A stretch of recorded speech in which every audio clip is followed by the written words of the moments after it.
Hi, I just wanted to give a really quick summary on my second ever Bluegrass Sunday, which happened yesterday. So the last two short videos that I posted here on my channel were two of the songs that I learned for yesterday. One was called Do Lord, the other one was Keep on the Sunny Side.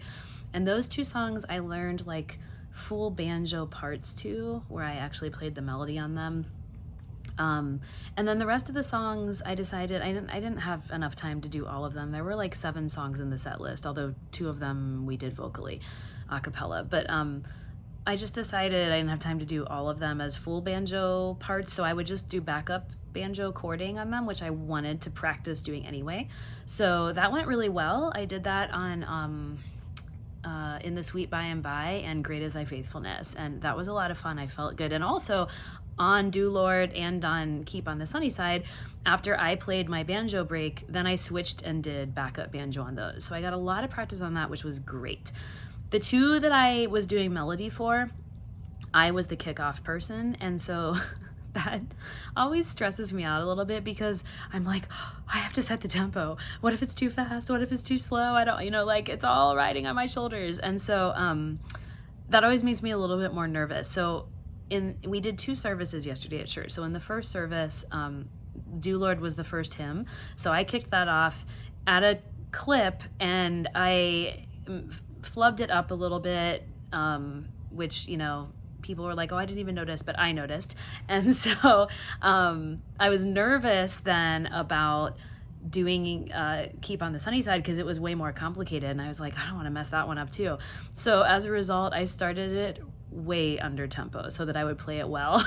It was like a very slow version of Keep on the Sunny Side, but I played it well. It was safe and I played it correctly and didn't mess up. So then my goal in the second service was to not mess up Do Lord and also to play Sunny Side at more of a clip, which I did. Second service went a lot better typically, and because you get your nerves out the first time and you're just more relaxed. I was more relaxed and it was fun. So the first service I wasn't as happy with as the second, but all in all, when I compare it to last year, a year ago when I did this after only playing for 6 months compared to doing it after playing for a year and a half, I was just so much more relaxed and comfortable. And if I messed up a chord on backup banjo, I was like, whatever, I just grabbed it the next time around. I wasn't stressed out and it was very enjoyable. And I had a lot of fun. And then I just did this random thing because I was singing on 2 pieces in an ensemble and doing banjo for, several others. And I was like, I feel like doing mandolin on a piece. I've never played mandolin before in my life.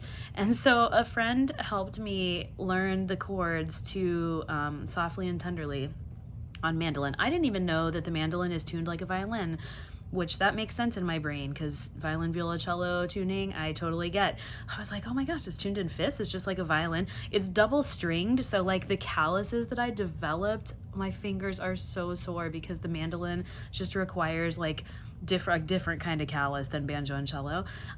So I just did one song. It was super simple. And I just did chording, and I didn't sing anything on Bluegrass Sunday while I was playing backup because I was really focusing on what I was playing, but I just recorded my little banjo number with me attempting to sing it, and I'm not good at keeping track of the lyrics when I'm playing an instrument, but just so you could see what I did on mandolin.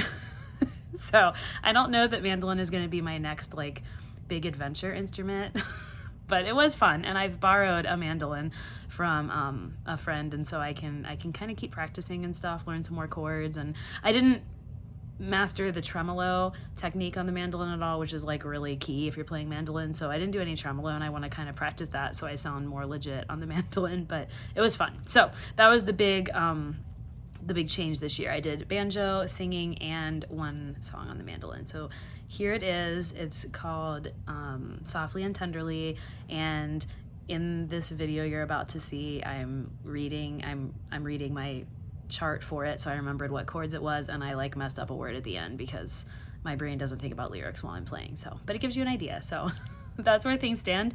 And now that this is behind me, I have to figure out what my next adventure with banjo is, because I've been working on this all summer. I've been working on these 2 songs, so now I have to pick something new to work on the banjo and new to learn. So, and I do think I'm going to go through Mr. Pankey's lesson series on his YouTube channel on backup banjo just to get more technique on backup, because I did fine, but I was limited to some basic chords, and I want to see what else I can do at a higher level for backup banjo. So that's where we are. Bye.